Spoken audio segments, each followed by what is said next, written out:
ہمارے ایمان کا جزو لا ینفک ہے، اسے ایمان سے علیحدہ نہیں کیا جا سکتا، امت مسلمہ کی تاسیس کی بنیاد ہے۔ لیکن اس ختم نبوت کے دو پہلو ہیں۔ ایک پہلو وہ ہے جس سے ایک بہت بڑا قانونی، فقہی، شرعی حکم ملتا ہے، فیصلہ ملتا ہے، وہ بہت اہم ہے، بہت اہم ہے، بہت اہم ہے۔ اسی لیے اس پر علماء دین نے، ہمارے اسلاف نے رحمہم اللہ بڑی کوشش صرف کی ہے، محنت صرف کی ہے، بڑی جد و جہد کے ساتھ اس نقطے کو انہوں نے خوب واضح کیا۔ دوسرا پہلو جو ہے وہ زیادہ تر کہا جا سکتا ہے علمی پہلو ہے، اور اس سے کوئی فقہی حکم مستنبط نہیں ہوتا۔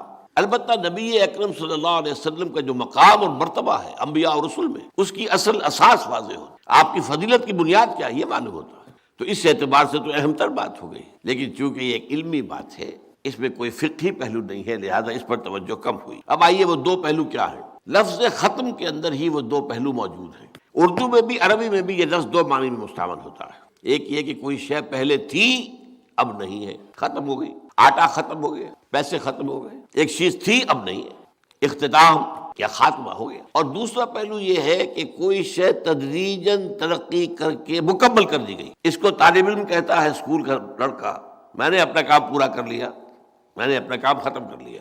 آرمی میں ہوتا ہے، کسی گروپ کو کوئی خاص اسائنمنٹ دیا جائے تو اگر کامیابی ہو جائے، وہیں سے فون پر وہ اپنے کمانڈر سے کہتا ہے مشن اکمپلشڈ، جو ہمارے ذمے فریضہ عائد کیا گیا تھا وہ ہم نے پورا کر دیا، ختم کر دیا۔ یہاں ختم سے مراد کیا ہے؟ تکمیل، کسی شے کا تدریجاً ترقی کرتے ہوئے اپنے نقطۂ عروج کو پہنچ جانا، کلائمیکس کو پہنچ جانا، کامل ہو جانا۔ اب دیکھیے جو پہلا پہلو ہے کہ پہلے نبوت تھی اب نہیں ہے، اس سے جو قانونی اور فقہی اور شرعی بات نکلی کہ حضور کے زمانے میں یا حضور کے بعد صلی اللہ علیہ وسلم جس کسی نے دعویٰ نبوت کیا وہ کافر، چاہے وہ بڑا موحد ہو، نمازی ہو، روزے دار ہو، تقویٰ کا ڈھونگ رچائے ہوئے ہو، عالم ہو، فلسفی ہو، کسے باشد، جس نے دعویٰ نبوت کیا وہ کافر، ملت اسلام سے خارج۔ اور جس نے اس کی تصدیق کی مصدق، وہ بھی گیا کافر، مرتد، واجب القتل۔ اگر اسلامی ریاست ہو اور پہلے وہ مسلمان تھے، یہ اور بات ہے، پہلے کوئی یہودی تھا اب عیسائی ہو گیا، ہمیں اس سے کوئی غرض نہیں، کوئی ہندو تھا اب عیسائی ہو گیا، ہمیں کوئی غرض نہیں، پہلے مسلمان تھا اور اب وہ غیر مسلم ہو گیا، وہ مرتد ہے، واجب القتل۔ تو یہ چونکہ معاملہ جیسا کہ میں نے آپ کو بتایا بہت اہم ہے، اس پہلو پر علماء نے بہت توجہ صرف کی ہے۔ البتہ اس کے بارے میں ایک بات جان لیجئے کہ قرآن مجید میں جو اس کی دلیل ہے، اکثر و بیشتر علماء صرف ایک آیت دلیل پیش کرتے ہیں، میں آج اس کی ساتھ ایک دوسری دلیل بھی آپ کے سامنے لاؤں گا۔ آپ نے ختم نبوت کے موضوع پر خطبے سنے ہو، تقریریں سنی ہو، جمعوں میں خطاب سنے ہو، آیت وہ ایک ہی ہے، ما کان محمد نبا احد من رجالکم ولکن رسول اللہ وخاتم النبیین۔ محمد صلی اللہ علیہ وسلم ہے مسلمانوں، تم میں سے کسی مرد کے باپ نہیں ہے، بیٹیوں کے تو باپ ہیں، لڑکیوں کے تو باپ ہیں آپ، بلکہ وہ اللہ کے رسول ہیں اور نبوت کو ختم کر دینے والے ہیں۔ اب یہ اس کی تشریح ہے کہ اس کا ختم نبوت سے کیا تعلق ہے۔ عرب میں ایک روایت تھی، ایک تو منہ بولا بیٹا بنا لینا، یہ روایت تھی، پھر اگر اس منہ بولے بیٹے کا انتقال ہو جائے یا وہ اپنی کسی بیوی کو طلاق دے دے تو اس کی بیوی حرام رہے گی اس باپ کے اوپر، منہ بولے باپ پر، وہ اس سے نکاح نہیں کر سکتا۔ قرآن ان دونوں قانونوں کو توڑنا چاہتا، ایک تو یہ کہ منہ بولا باپ میں کوئی ہے ہی نہیں، ختم معاملہ۔ یہاں تک کہ زید ابن حارثہ کو جنہیں حضور نے اپنا منہ بولا بیٹا بنا لیا تھا اور لوگ زید ابن محمد کہنے لگے تھے، ان آیات کے بعد اس کو دوبارہ زید ابن حارثہ بن گئے ہو۔ نمبر دو یہ کہ حضرت زید سے حضور نے اپنی ایک پھوپھی زاد بہن کی شادی کرائی، حضرت زینب بنت جحش۔ وہ خود بھی پسند نہیں کرتی تھی، اس لیے کہ حضرت زید جو غلام رہ چکے تھے، اور یہ عرب میں کم تر درجے کا آدمی رہتا ہے جو کبھی غلام رہا ہو، چاہے پھر وہ آزاد ہو گیا ہو، لیکن وہ بالکل آزادوں کے برابر نہیں ہوتا۔ اور یہ ظاہر بات ہے، بنی ہاشم کی خاتون تو یہ سمجھتی تھی کہ میرا کفو نہیں ہے، حضور نے کہہ سن کر شادی کر دی۔ لیکن اس کے بعد یہی ہوا کہ حضرت زینب جو ہے، جو ادب یا جو عزت کرنی چاہیے تھی اپنے شوہر کی، وہ نہیں کر پائی۔ ظاہر بات ہے کہ وہ طبیعت کے اندر سے وہ بات تو نہیں نکلتی نا۔ تو حضرت زید نے مجبور ہو کر کہا کہ میں تمہیں طلاق دیتا ہوں، طلاق دے دوں گا۔ اس کی خبر پہنچی حضور تک، حضور نے بھی روکا، زید نہ مت کرو ایسا، پہلے تو میں نے ان پر زور دے کر تو تم سے شادی کرائی، اب تم طلاق دے کر اور اسے زخم لگانا چاہتے۔ لیکن ظاہر بات ہے کہ میاں بیوی کے معاملات ایسے ہوتے ہیں کہ جو کسی اور، وہ جو ہم کہتے ہیں نا، جوتا جس کو کاٹتا ہے وہی جانتا ہے۔ دیکھنے والا کہے گا بڑا اچھا جوتا ہے، فلیکس کا ہے، فلاں کا ہے، بہت اعلیٰ جوتا ہے، بھائی مجھے کاٹ رہا ہے، انہوں نے طلاق دی۔ اب حضور نے یہ گمان کیا کہ زینب کے اوپر پہلی میں نے زیادتی یہ کی تھی، دوسری زیادتی یہ ہو گئی کہ زید ابن حارثہ نے طلاق دے دی، تو اب اس کی تلافی اسی طرح ممکن ہے کہ میں خود ان سے نکاح کروں، لیکن وہ عرب کا رواج آڑے تھا، منہ بولے بیٹے کی مطلقہ، اور یہ رواج ختم نہ ہو سکتا اگر حضور ہی یہ کام نہ کرتے، اور چونکہ آپ خاتم النبیین ہیں، آپ کے بعد کوئی اور نبی تو آنے والا نہیں، اگر آپ کے ذریعے سے یہ رواج ختم نہ ہوا تو آئندہ کبھی نہیں ہو سکے گا۔ یہ ہے ربط اس آیت کا، ما کان محمد ابا احد من رجالکم ولکن رسول اللہ وخاتم النبیین۔ اس میں ایک اور آیت کا حوالہ دیتا ہوں، البتہ اس آیت کے بارے میں دو باتیں میں عرض کروں گا آپ سے۔ اس میں ایک لفظ جو آیا ہے خاتم، اس کی دونوں قراتیں ہمارے ہاں مصدقہ ہیں، خاتم بھی خاتم بھی۔ اس آیت میں نے پڑھا خاتم النبیین، لیکن قرات آپ کو معلوم ہے 7 قرات 10 قراتوں میں خاتم بھی ہے، اور خاتم کے معنی مہر کے ہیں، اور مہر کے بھی 2 کام ہیں۔ ایک مہر تصدیق ہوتی ہے، کسی چیز کے اوپر آخری جو اتھارٹی تھی اس کی مہر لگ گئی، ٹھیک ہے۔ ایک یہ اس کا معنی ہوتا ہے کسی شے کو ختم کر کے مہر لگا دینا۔ ایک خط ہے، شاہی فرمان تھا، سیکریٹلی کہیں جانا تھا، وہاں اس خط کے لفافے کے اوپر مہر لگ جاتی تھی تاکہ کوئی ایلچی درمیان میں اس خط کو پڑھ نہ لے۔ خط کو پڑھنے کا کوئی راستہ اس کے سوا ممکن نہیں کہ مہر توڑے، تبھی تو اندر سے نکلے گی۔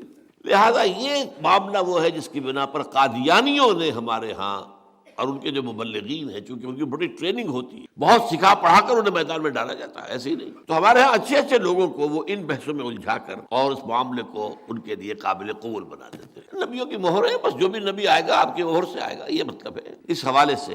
لیکن میں ایک دوسری آیت آپ کے سامنے پیش کر رہا ہوں، عام طور پر یہ پیش نہیں ہوتی، کم سے کم میرے علم میں نہیں ہے۔ یہ سورہ آل عمران کی آیت نمبر 81 ہے، وَإِذْ أَخَذَ اللَّهُ مِيثَاقَ النَّبِيِّينَ لَمَا آتَيْتُكُم مِّن كِتَابٍ وَحِكْمَةٍ ثُمَّ جَاءَكُمْ رَسُولٌ مُّصَدِّقٌ لِّمَا مَعَكُمْ لَتُؤْمِنُنَّ بِهِ وَلَتَنصُرُنَّهُ۔ یاد کرو جب کہ اللہ تعالیٰ نے کہا تھا، تمام انبیاء سے میثاق لیا تھا، ایک میثاق النبیین، ایک میثاق ہے وہ ہماری ارواح جو کر کے آئیں، الست بربکم قالوا بلی۔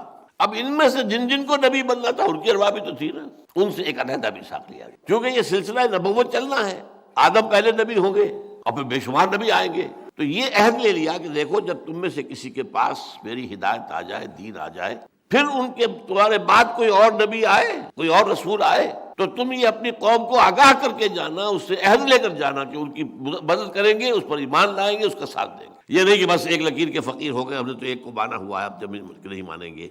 یہ عہد ہے میثاق انبیاء۔ یہی وجہ دیکھیے حضرت عیسیٰ نے کس قدر واضح الفاظ میں حضور کی خبر دی۔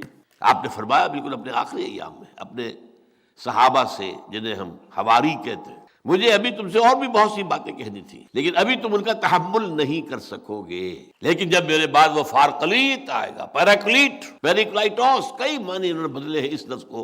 یہ لفظ جو ہے عیسائیوں کے اور ان کے علماء کی حلق سے اترتا نہیں ہے۔ اصل معنی اس کے ہے وہ جس کی بہت تعریف کی جائے، محمد صلی اللہ علیہ وسلم، لیکن یہ محبت کہیں ہمارے حلق سے نیچے نہ اتر جائے تو انہوں نے بات پھیرا ہے اسے کافی، لیکن یہ کہ اس کے علاوہ کوئی اور بات سمجھ میں آئی نہیں سکتی کہ اس پیشن گوئی کا مصداق کون ہو سکتا ہے صلی اللہ علیہ وسلم۔ اب ہم دیکھتے ہیں کہ حضور نے تو خبر نہیں دی، یہ منفی دلیل ہو گئی۔ اگر آپ کے بعد نبی آنا ہوتا تو آپ ہمیں بتا کر جاتے، بلکہ آپ صحابہ سے عہد لیتے، تو ایسی کوئی دلیل موجود نہیں۔ اس کے برعکس اجماع ہے پوری امت کا، پوری امت کا، پوری امت کا، اور وہ اجماع شروع ہو گیا حضور کے دور میں۔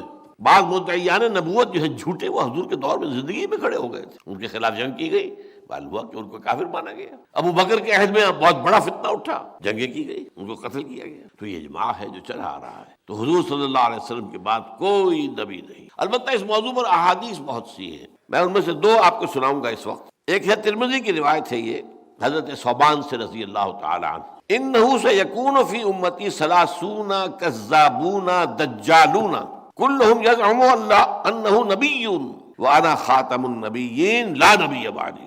میری امت میں سے اور بے شک اور اٹھے ہوں گے دنیا میں، کہاں کہاں کتنے کتنے اٹھے ہوں اللہ جانے۔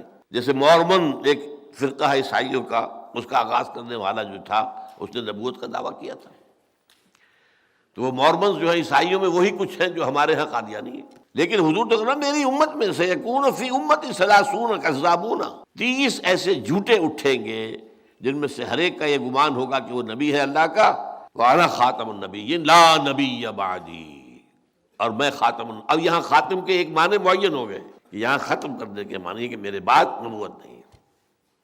دوسری حدیث ہے لا تقوم الساعة حتى يخرج 30 دجالون کلہم یزعم انہ رسول اللہ، یہ ابو داؤد کی ہے حضرت ابو ہریرہ سے رضی اللہ تعالی۔